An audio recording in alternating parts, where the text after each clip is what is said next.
Hey everybody, it's Erik Torenberg, co-founder, partner of Village Global, a network-driven venture firm. And this is Venture Stories, a podcast covering topics relating to tech and business with world-leading experts.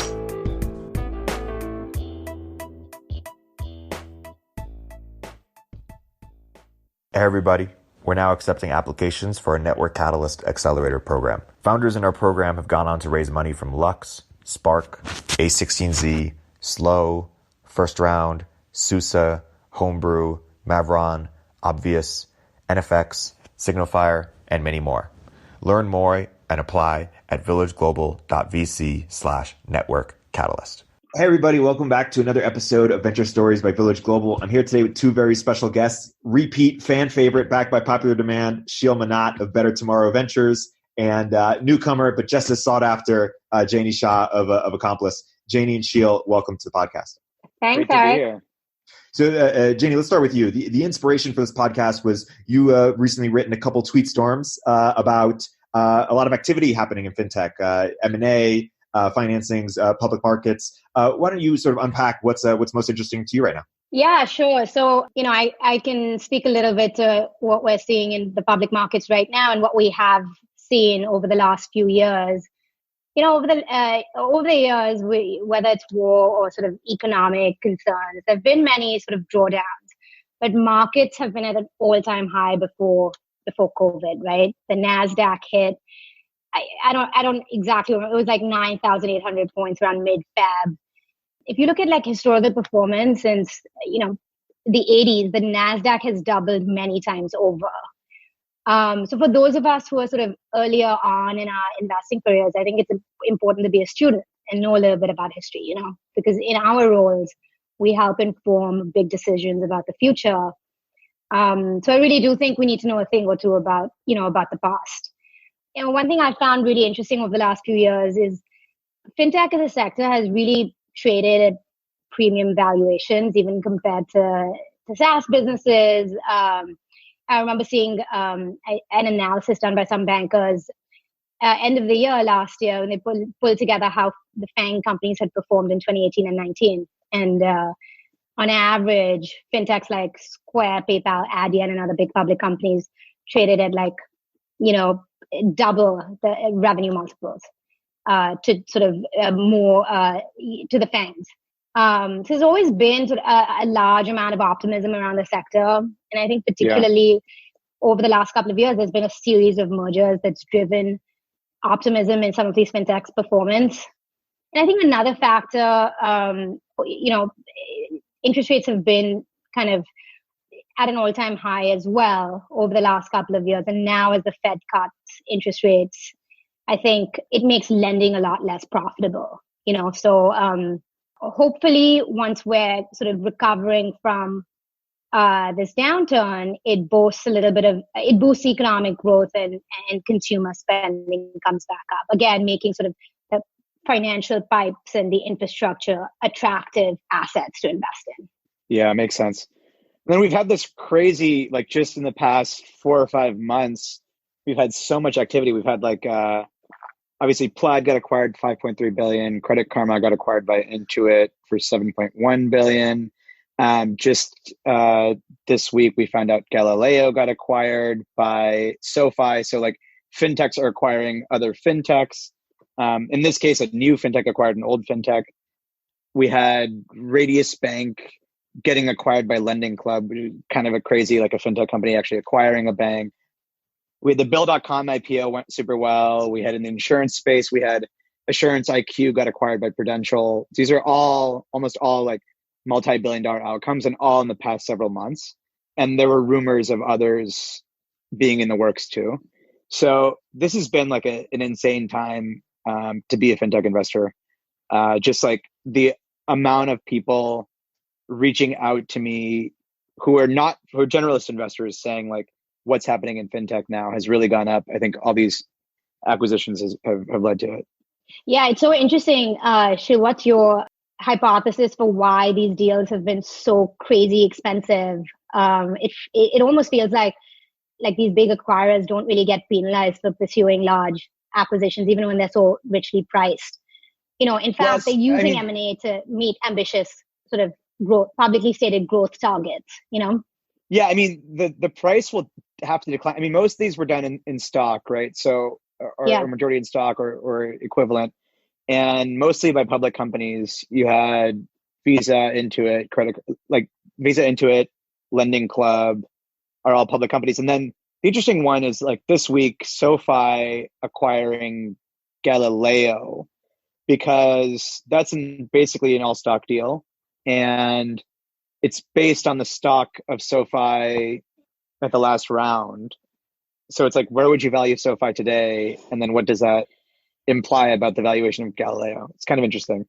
But I think it's because, to answer your question, like why have the dollar amount's been so high?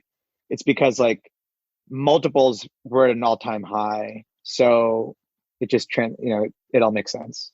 Yeah, and I think, if this does end up looking like a sort of protracted recession, we're going to see fewer and fewer sort of cash deals. It's going to be stock. People don't have that much cash on their balance sheets. We'll probably be seeing a lot less private to private deals as well. Unicorns just are not going to have that much cash to spend on acquisitions. They're going to need to conserve as well, right? And focus on OpEx and the core business. So it's going to be interesting. I feel like we're going to see a lot more private equity deals getting done. Strategics will get active, and remains to be seen whether the big tech companies like Apple, Amazon, Facebook, etc. I know they have some sort of a big M&A freeze. Most of them do, at least right now. Yeah. So that hopefully that changes. But these next 18 to 24 months are going to be super interesting, especially as a lot of businesses like Yelp, for example, that has had a lot of activist pressure. Yeah. We're going to see some interesting sort of risk-adjusted opportunities, I think, coming out of this market. Yeah, for sure. It'll be really interesting to see. I do think that the companies you mentioned, like Apple, Amazon, Facebook, I think certainly they have been really active in fintech. I mean, the Apple Card that they did in partnership with Goldman is a huge success already. And I think Facebook and Amazon have both done a lot of stuff in payments in India. It'll be really interesting to see where that all goes, and if they do that kind of stuff in the US. So like in India, peer-to-peer payments, there's a government released this UPI, Universal Payments Interface, that a lot of third parties are using, and like you can pay each other peer-to-peer like Venmo in Amazon, in WhatsApp, all these other things. Yeah, I'm super pumped to get your perspective on the Indian markets. I went home over the holidays. Some people might know I grew up in Bombay, and I was just completely blown away by the level of change and innovation happening in both Bombay and Bangalore. Even compared to like 12 months ago, I was just, the Indian market is so fascinating, and we need to know about that. Sure. Yeah, it's true. Yeah, it's funny. It feels like things boom and bust more in India. Like in 2015, there was this crazy boom, all this money went in, and then like not a whole lot of stuff panned out from that actually. And like most of the Indian firms, VC funds didn't do that well of that era. And then there's like another local maximum that seems to be now, but who knows? Yeah. I feel like a few sort of exogenous factors have changed in the market. A couple of years ago, demonetization kicked in just as mobile wallets were sort of accelerating. So there's been this pretty funny, interesting dynamic where India seems to have completely leapfrogged cards and plastic. And they've gone from a cash-based economy to completely digital in a couple of years, right? Demonetization happened. I think also the Modi government, the administration in general, has been like the regulatory environment is very positive for fintech and e-commerce companies in India. Yeah. And the government has been doing a lot, So yeah, it's going to be super interesting to see what happens through this cycle, and especially post-COVID. So one question on that is, so Visa has been just an amazing stock. It demutualized and went public, a decade ago, a little over a decade ago, has, at peak was like 15x during that time. These are rough numbers. Don't hold me to them. and became a $400+ billion company. And they have these really strong network effects, right? Like from the merchant side and the consumer side. And then you have countries like India, China, and parts of Africa and LATAM that don't have strong card penetration. And I wonder if they ever will, because it's a network effects business. And like if this other form of electronic payment takes off in your smartphone, maybe you'll never need the card networks. Yeah, my bet is you probably never need them. It's hard to say, but I think, you probably know this. Visa and MasterCard are also capped in India. The amounts that merchant the merchant in the US, the traditional merchant pays whatever, 2%, 2.5, 2.9%, the card networks. It's government mandated that the card networks cannot charge the merchants more than 1%.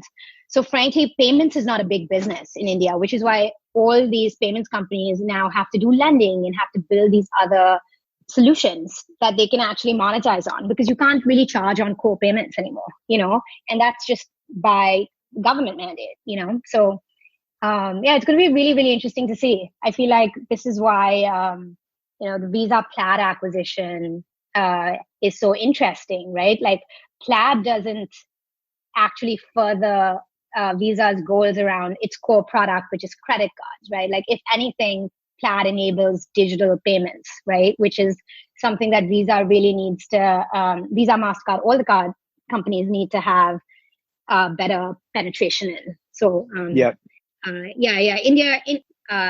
places in Africa, definitely, they stand out as unique ecosystems where some of these behemoths just won't be able to do business the same way. Yeah, it'll be interesting. And then I guess the other like sort of side note on that same topic is like when India made this UPI easy, it also made it free. And so then like the startup that was doing super well, Paytm, all of a sudden, all that mattered was distribution.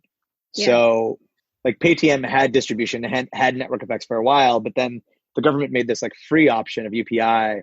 And then what really matters is distribution. So like if that happens, then the value accrues to the biggest companies. And that's where like Google, Facebook, and Amazon have been winning. I wonder how much like that'll happen in the US and other markets too. Like if I'm starting I haven't invested in any like credit card companies, but the Apple Card is a very good product. And I'd be scared if I was invested in any credit card companies targeting a similar consumer demographic. Yeah. So 2 points sort of come to mind when you talk about distribution and how things in Asia are just going to function fundamentally differently. I think there's a big difference between what we're seeing in Asia and what's happening in the US, right? Like a lot of the innovation in Asia is happening simultaneously. So like in the States, these things have happened in phases, right? The digital payments like revolution began in the late 90s with PayPal, Yeah. E-commerce came after that. Ride sharing, gig economy, all of that stuff came more recently. And I think it's super fascinating to compare that progression to what's happening in Asia today, where it almost feels like a lot of these different industries are changing and advancing super, super rapidly, and it's all happening simultaneously, right? So these network effects are not just within payments exclusively, but within payments meets ride sharing, meets digital wallets, meets something else, right? Like think about like WeChat, Grab, Gojek, and some of these other companies. The payment stuff really benefited from the velocity and scale of the transportation industry. Totally. In these cases, right? Like Didi needed a payments partner, so they partnered with like WeChat. Uber picked up Paytm, and Paytm was making like no margin back then until Uber sort of anointed them partner. And, and that completely helped them take off and gave them massive distribution. I remember an old colleague of mine from PayPal was running Grab's payment business. And he said that they launched a rewards program. And in 6 weeks, they had like close to 50 million users who were using that rewards product. And think about it, like people use these ride sharing apps, like, 140, 150 transactions a month sometimes. These almost look like debit card transactions. where it's happening so frequently and they're all benefiting and feeding off of each other's, the velocity, So I don't know, the point you made earlier definitely reminded me how, you're right. Like, I think distribution and scale is going to play such a big role. And to your point about the big tech companies, I think they will pose a big challenge to legacy financial services companies and to fintechs. When you think about companies like Chime, Monzo, Revolut, they have like a few million users each, right? But Apple, Amazon, Facebook, Google, and even Uber, they have billions of users, right? And the number one challenge for most consumer fintechs is how do they acquire customers efficiently, but also sustainably over a long period of time. And Apple, Facebook, Google, and Amazon don't have that problem. They've already earned our trust. They know our wallets. Yeah. I think so much of finance is building trust, and like it's like once you've built trust, you can add on other products. Totally. Yeah. Jayni, one thing you're really excited about right now is challenger banks. What excites you about them? In what capacity are you excited? We're seeing a bunch of sort of global challenger banks for different regions. How do you sort of think it plays out, or where do you net out there? Yeah, that's a great question. I feel like challenger banks have been such a huge theme in fintech for the last 18 to 24 months. They've been like all the rage: consumer facing challenger banks, business focused banks. There's just been so much activity in the in that sort of sector. I was reading somewhere that last year close to like 35 companies raised money, like venture money, and they call themselves challenger banks globally. I think they're interesting. A lot of our legacy financial institutions, I bank with Bank of America. I've been a customer for over 10 years from, when I first moved to the US for college. And I feel like I don't get shit for being such a loyal Bank of America customer. I bank with them for so long. In fact, the customer service is just mediocre. It's nothing. Nothing about the product really excites me. And I think this is where challenger banks have really sort of wedged their way into the consumer psyche. I feel like a lot of them have unbundled specific use cases, right? Like SoFi does student loan refinancing, Robinhood is commission-free trading, TransferWise does international money transfers, Affirm is buy now, pay later. So they're not trying to be everything to everyone, like these old legacy financial services, like institutions are, And a lot of them also meet consumers where they are right now. So they're all mobile first: Chime, Monzo, N26, Revolut. There's no brick and mortar strategy to most of them. I think the interesting thing, though, for challenger banks is most of these companies are built on interchange-based models, whereas most legacy banks are built on lending-based products. So if you look at like JP Morgan Chase's financials, you will see that 70% of their revenue on the consumer banking segment is categorized as like net interest income, which is effectively the interest they make on the loans that they originate. But on the other hand, most neobanks make majority of their income via like debit interchange revenue, and the net interest income piece on actual loans is a much smaller sort of portion of the pie. So I think my personal opinion on a lot of them is my personal opinion on just debit interchange models. These things are really, really hard to sustain long term and be a standalone company. You can have a couple of them that might stand out, that might be operationally just excellent. Like Chime has gotten phenomenal scale, with a debit interchange first product, but there won't be very many of them. And I think long term, I also, my concern around those businesses are, what's the outcome? I think they can probably go public, but it's hard to imagine a world in which a lot of people want to acquire them. For several reasons. They're regulated. A lot of the large financial institutions are regulated. You've probably heard of the Durbin Amendment. And, a lot of these interchange models break down if they have over $10 billion under management, assets under management. So, yeah, I just, the interchange stuff gives me pause, but I do think that they play an important role in consumer behavior today, just because legacy banks haven't done anything for us, Yeah. I think What that's about you, right. Sheel? Yeah, I feel the same way. Like, I don't know, like you said, they can't be acquired because 80% of the revenue would go away because it's interchange based or yeah. And then for some of the business focused ones, some of them rely actually quite a bit on interest income, which also has gone away now. So a lot of the challenger banks are gonna find it challenging in this new environment. So I haven't been hugely excited about them. I think like 2 years ago, I felt like I was seeing a new one every week after what was like a very similar demographic. And then now a lot of those guys are up for sale. And what I'm finding is the folks that are interested in acquiring them are all folks who have distribution in something else. So, for example, in fintech, a lot of these other traditional like consumer focused fintech companies either started with savings advice or advice lending or investments. So like you mentioned Robinhood, I'd say aside from them, there's like Bridget, Digit, Dave, Wealthfront, Betterment, Stash, Acorns, Albert. Yeah, those are some that started in one of those categories. And then they quickly, or not quickly, like over in a few years, they like moved into some other categories. And now most of them are in all of the categories and they're starting to butt up against each other.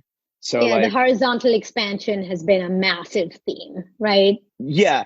And it makes sense. Like that's what banking is. Like banking, typically your cost to acquire a customer, like you don't make money if they only have one product. You make money like when they sign up for the second product. It's all about cross-selling. And so these companies that only had one product, it was hard to make the math work, the same as traditional banking. And so you have to add in more and more products and charge more. Yeah, that's a really good point. Yeah. We touched on India a bit, but is Jayni, that's an area where you've gone really deep. So I'm curious if you can unpack more why that's so exciting to you. What do you hope to do there, or what's exciting there, and maybe more on Asia more broadly? Yeah. So I mean, it's personally exciting to me because I grew up there, and I just it's exciting to see sort of the change of pace happening in India and the level of access people now have as everyone moves over to a smartphone. I think data has gotten incredibly cheap in India, and this massive influx of cheaper phones from Xiaomi, Huawei, and some of these other Chinese companies in the Indian market. It's been over the last maybe 12 to 18 months. I think there's been a lot of activity within fintech and payments. Also a lot in content, so more consumer facing stuff. There's a little bit less in B2B and health, even more so in sort of deeper tech, robotics and stuff like that. But it's understandable because given the sheer scale of the market, just how large it is, how populous it is, there's so much low-hanging fruit because there's been so little automation in the last few decades that there's a lot that you can build massive companies still in e-commerce and fintech and insurance and food delivery, and that's kind of what's happened in the last 3 or 4 years. For those of you guys who don't know, like the massive change that she's talking about with data, this company launched just a few years ago called Reliance Jio. And when they launched, they gave everyone free, unlimited, super fast broadband, like on your phone for free for 6 months, just to like win the market. And now I think their latest plan is it's like 200 rupees, which is less than $3 for a month of blazing fast internet. You get 1.5 gigabytes a day. And now like everybody's like, people are using them. My mom's in India and she's like running out of the 1.5 gigabytes a day. She uses more data than I do because they're all like video chatting, sharing videos all the time. But that it completely changed how people, like if you give them broadband that cheaply, it actually changes how they function. I mean, someone's going to make like an HBO or Showtime show about this. Like they have to, and the story behind it is so good. India's wealthiest man, it's this guy named Mukesh Ambani. He's almost like the Bezos of India. his sort of cash cow core business over the years has been like petrochemicals, oil and gas, these old school industries. And he had a pretty big retail business as well. He took a huge risk, took on a ton of debt. I think he's pretty highly levered on the Geo side. And he invested like $16 billion to set up Reliance Geo and gave it away for free. And the bet was if everyone in the country starts using the super fast broadband, eventually he's going to see a lot of tailwinds for his retail business, right? Like the retail business begins to then look like Amazon because he controls your internet. He's selling you smartphones. They're producing content. So you're watching Reliance Geo TV and TV shows on your Reliance Geo phone while using that broadband. It's a phenomenal story. It's wild. And so it launched in 2016 and today is the second largest, has the second most number of subscribers in the world after China Mobile, which is like owned by the government of China. 350 million people are using it now. Yeah, exactly. Probably more today. Yeah. Insane. It's interesting. I think there's also been other sort of bigger secular trends, like I think given the immigration situation here in the States, a lot of the smartest Indians aren't trying to get the H-1B visas and trying to come here or stay here after college. Indians are going back home and building for India, We're also seeing, Sheel, you probably know a ton about this too, like US companies that have tried to operate in India, whether it's Stripe, there's like a lot of data localization issues. You know what I mean? Yeah. So like, it's almost better to be a homegrown company. It's easier to do business there. Yeah, for sure. Let's talk a bit about commerce and payments. So there was a lot of noise around PayPal acquiring Honey the other month. What does that mean for SMBs and enterprise?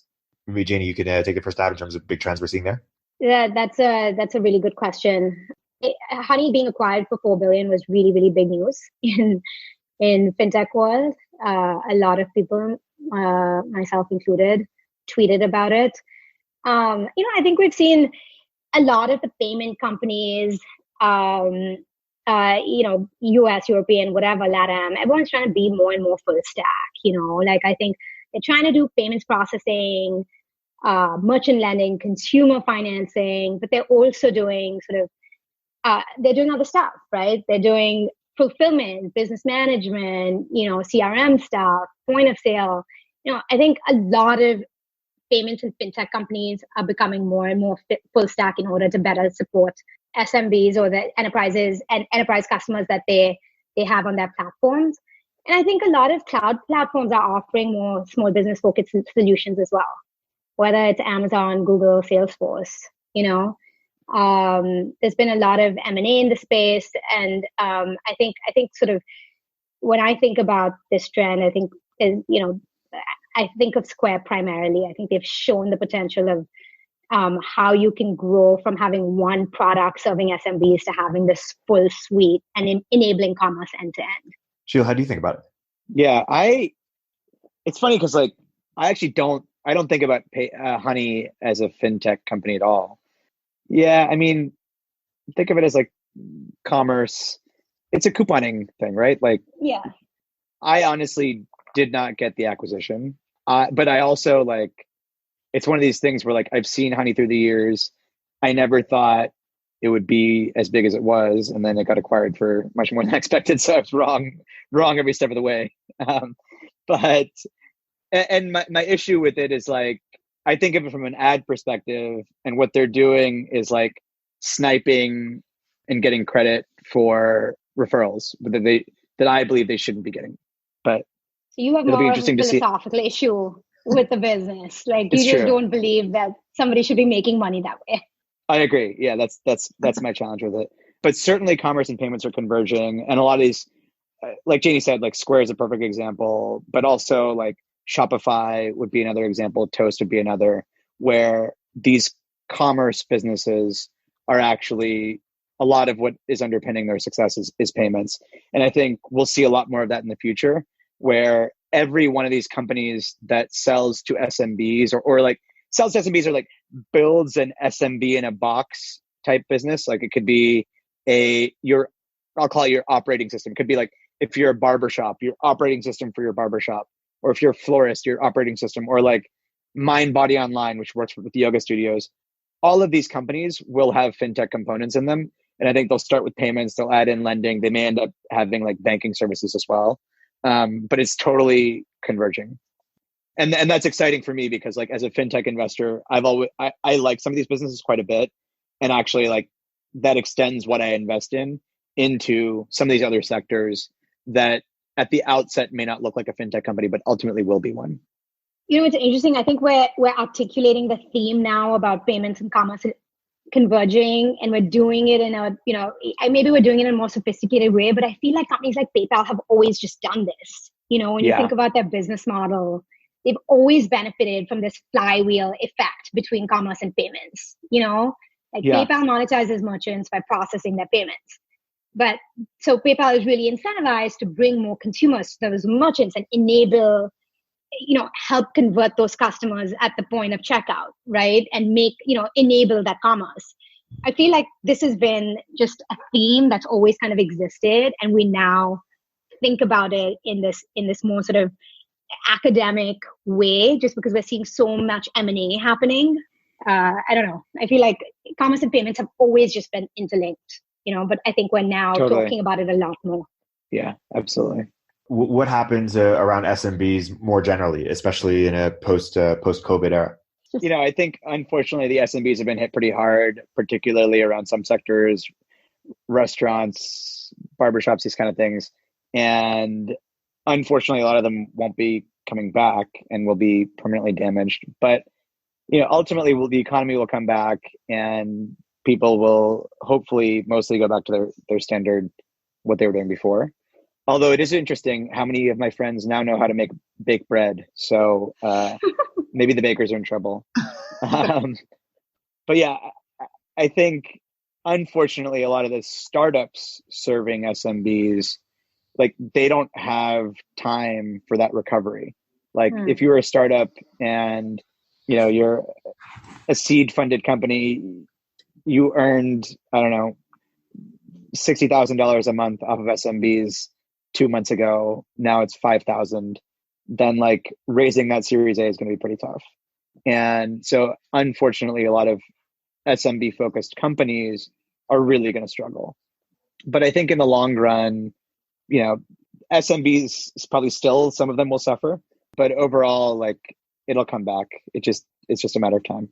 How else does COVID or affect a fintech, or maybe more precisely, like in a post-COVID world, what sort of sectors are now, you know, hotter or less hot as a result? Like, is lending fucked for a bit? Like, how... Yeah, lending has been fucked. So forever, for a long time. So I haven't invested in any lenders since 2015, and like even like a firm you wouldn't have done. No. A firm is a little bit different because of how they make money. Like they make money on the retailer side. It's a little bit different business. It's not a pure lender. Like, so for those who don't know, a firm basically, they do lend money to the end user, but they actually make a lot of their money by the retailer gives them a commission. And the retailer is incentivized to give them a commission because if you were going to buy $1,000 mattress and instead you could buy a mattress for $100 a month and make 12 payments, then you're likely to buy a better mattress or even convert on the sale at all. So they make money by increasing conversions and upselling products. So it's a little bit different than a traditional lender. But yeah, I've avoided the category primarily because I was like super worried about a downturn and what happens to a lender in a downturn. And that also, I've been worried about a downturn for like several years, which, you know, led me to be long cash, which for the last 5 years, I've looked like really stupid. And now, only now am I even getting like close to being right. I've been thinking a lot about like what changes post-COVID. Lending, a lot of these marketplace lending or alternative lenders will probably be in pretty dire straits. But I've also been thinking about like what consumer habits are going to change. You know what I mean? Like, I feel like omni-channel commerce is going to be like a way bigger thing and top of mind for a lot of retailers. Like for me, I'm probably a lot more likely to use my Apple Pay and not use a credit card where I have to sign in the grocery store. Like use my chip card so I don't have to sign at all and not touch anything. I mean, trying to think about like what are some consumer habits that will change around fintech. Do you guys have any perspectives on that? No, I mean, I think like, yeah, consumer habits, like what you said, branchless banking accelerates for sure. And then accelerating mobile digital payments, NFC adoption. People don't want to deal with cash, and maybe people won't even want to use their credit card. They'll just want to use NFC. So that's good. In insurance, like I have companies in life, auto, and home. And for each of them, March was their best month in history by a lot. And it's because when people are at home, they're like open to shopping for these things. The auto insurers has been amazing because nobody's driving either. So there's no accidents. So no claims. So it's been really, really good for them. So that'll be interesting. So auto insurers look really good at first, but I wonder if like people will decline their use of public transit and ride sharing with other people. So who knows? That could be interesting and disruptive to auto insurance in general.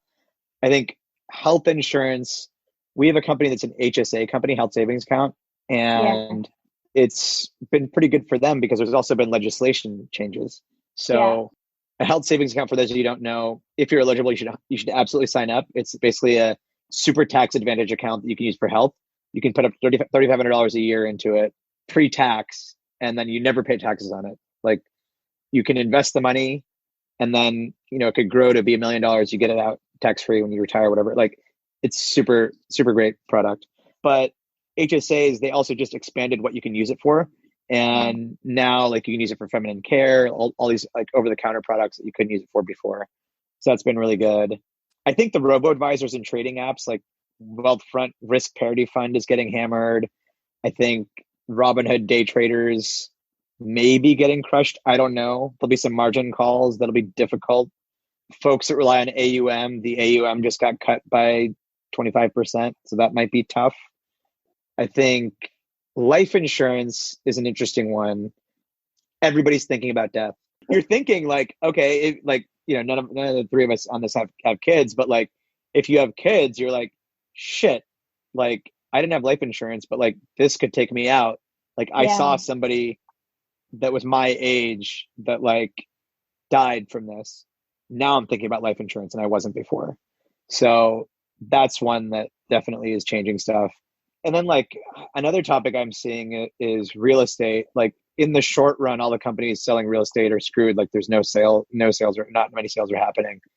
In the long run, it'll be interesting to see if like a lot more stuff gets done online, more virtual tours, less like paper-based leasing, all that kind of stuff. People still want to sell homes right now, but there aren't open houses. Brokers aren't doing showings. So like, will this be an acceleration to virtual tours, and will people buy houses without seeing them? I don't know. It's possible. I mean, people are dating people without actually meeting them in person now. So, there's a lot of crazy things happening as well. Yeah. Yeah. I've been going on lots of video dates, and it's enjoyable, but then like, there's a question around like what the next step is. Like there's a clear next step if you're meeting in real life. So what I've been doing is like doing social distance walks as like I was going to say, yeah, that is like a good next step. 6 feet distance. You mentioned that you've been predicting this for a while, not coronavirus specifically, but sort of downturn. Why and how? Or say more about that. Not predicting per se. I was just, thinking like the world moves in cycles, and like, the other two that I've been an adult for were like 2001 and then 2008. And those happened, in relatively shorter amount of time. And then kind of, I was like, okay, like once it's been 7 or 8 years, like something is going to happen and the markets are going to get shaken up. Something's going to happen. Had no idea it would be a pandemic, of course. But I've just been worried about something happening to the credit markets in particular. Because things have been good for so long, it's just a matter of time. Yeah, exactly. That's how I feel about my life in general. Yeah. Jayni, what are you seeing from like new companies you're looking at? Are you seeing like one of the things that I've been wanting to see but haven't seen enough of yet is like the public markets have dropped and like later stage deal volume has dropped and like deals are having a hard time getting done. Valuations have been cut. At the seed stage where I'm playing right now, I'm not seeing entrepreneurs be realistic about their expectations from a pricing perspective. What are you guys seeing, Erik and Jayni? Yeah, that it's interesting. I think it's definitely a mixed bag. I think there's some entrepreneurs I've spoken to in the last couple of weeks who are very realistic about what's going on, and they sort of understand that, they understand how venture works and sort of what VC's incentives are, and they understand that people are looking to, concentrate ownership even as a seed stage investor. And frankly, they have a good sort of pulse on what's happening in sort of later stage land. It's interesting that you're meeting so many people who have unrealistic expectations around valuation. It certainly feels like within some circles that valuations are down 30 to 40%. Like I would say that range. I'm suddenly hearing more and more about it now. Yeah, it certainly feels like the range is already kind of moving. Is already moving downwards. I think it's all anecdotal though, right? I feel like there's just not enough deals getting done that you can extrapolate on you have a bigger sample set. I feel like it's still very, very anecdotal. And I think a lot of VCs are still kind of in the process of wrapping up processes that began pre-COVID.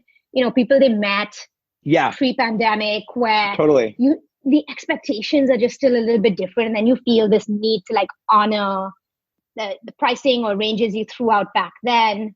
It's hard to then go back on your word. And so, I feel like there's going to be as these processes wrap up and a whole new set of conversations start only on Zoom, only on the phone, I think you're going to start to see a shift. But I feel like the information is more anecdotal thus far. Yeah. Could you do a deal like that you'd never met the person? Yeah, that's a great question. We are a bi-coastal fund with 2 offices. And so there's often times where I haven't met a team in person if it's an East Coast based team before Accomplice invest, and vice versa for the East Coast team for founders based out here. I just don't know how comfortable I would personally be to invest in someone I'd never sat down with. I think Zoom just doesn't do full justice. On a person, if I were championing a deal myself, I just don't think I am comfortable writing a check into somebody I've never actually met. How do you feel about it, both of you? I mean, Erik and I have done it before. So what? You've already done a deal? We've done a deal where we have not met the founder in person because maybe they were in a different part of the world. I think that still seeing some founders in crazy town, 15, 20, like it didn't really hit the last YC class. They didn't get the memo. Seeing some of them end up raising it, seeing some of them, not end up raising it. And I think that we're seeing a lot of companies that were like really hot rounds a few months ago come back out and say we're doing an extension or something. Yeah. And in some sense, it's exciting. In some sense, because it's at the same terms or maybe just a little bit higher than it was, and maybe they have some real traction. So yeah, I tweet about it. Basically, like if there's a company that you really wanted to get into in the last 6 to 12 months and you weren't able to, now is a good time to check in with them. Yeah. But yeah, so that's one dynamic I'm seeing. Yeah, I think this inside us round is definitely a phenomenon in the last couple of weeks. There's a ton of inside rounds happening, and then there's a ton of inside rounds happening where insiders would bring in like a friend of the firm or somebody the founder is comfortable with. They've met before. It's a familiar entity. They couldn't get into the last round for some reason. And especially in situations where the insiders can't carry the ship, or they can't bear the burden just by themselves, and they need another partner at the table. I also think it's we're going to start seeing more, strategic partners playing a role. Like, a lot of founders don't really want to take strategic money, especially very early stage. And strategic ways able to get into some of the best stuff. And I think we might start seeing founders turn to clients, distribution partners, or whatever, especially those who have the ability to invest. I'm hearing about a few of those cases already. I think that's going to become a lot more common in the coming months. Yeah, interesting. Is there any advice you're giving founders in your portfolio, any specific tactical advice these days? I'm just curious how other funds are approaching all the portfolio triage work? I think it really depends company to company. Fortunately, I have a couple of companies that had to make cuts, but there it's just like do it as soon as possible and do to the full extent, because like doing multiple rounds of cuts is brutal. Don't ever do that. Just do it once and do it deep. And then I have other companies that are like in another position, which are like sitting pretty and, just completed a big raise and have the ability to tell their team, like they're telling their team not in these words, but they're basically like, look, there's a lot of great talent out there now. Salaries are down. Like you better step up your game. Not in those words at all, but like kind of that's the message that's going out there. So there's something around that. And then we have some companies that are looking to do acquisitions now because a lot of companies won't be able to raise. So helping them think through which companies can get acquired and all that kind of stuff. So it's been interesting, all sorts of challenges. Like it's also interesting, like I don't know what the right answer is, right? Like, but as a VC, like your company's come to you for advice. So I'm just basically like reading and asking other people who've been through this before what to do, and then like relaying that back to my entrepreneurs. Yeah, I mean, I think if there's one sort of bright line, silver lining to any of this is that, this is an opportunity for some creativity, because I'm sure there's going to be things that emerge out of this, whether it's M&A opportunities or the ability to partner with certain companies that weren't open to doing that before. I think everyone is just rethinking their businesses fundamentally. What we're telling our companies is, and in speaking to other sort of more experienced investors and people who've been through the past cycles, I think just the bar is just higher than ever. And, companies need to understand and sort of have a plan for getting, eventually cash flow break even based on the limited money that they're going to be able to raise in the coming months or even in the next couple of years. It is going to be hard to get a new investor around the table right now. And so I think it's really imperative that founders understand capital efficiency and sort of have a really strong grasp on the unit economics right now. Just go back to basics and, not just the growth at all costs model, but really think about the unit economics of the business and what those drivers are and how they can optimize there, Cost of capital really has just gotten higher now. It's, when you think about it, like capital is such a critical input into your business. It will continue to get more and more expensive to raise, right? So I think people have to start making some thoughtful strategic decisions around how much dilution they're willing to take for the same amount of capital, because the market is just fundamentally different now. Yeah. My guests today have been Jayni Shah of Accomplice and Sheel Mohnot of Better Tomorrow. Sheel, Jayni, thank you guys so much for coming on the podcast. Thanks for having us. Thank you, Erik.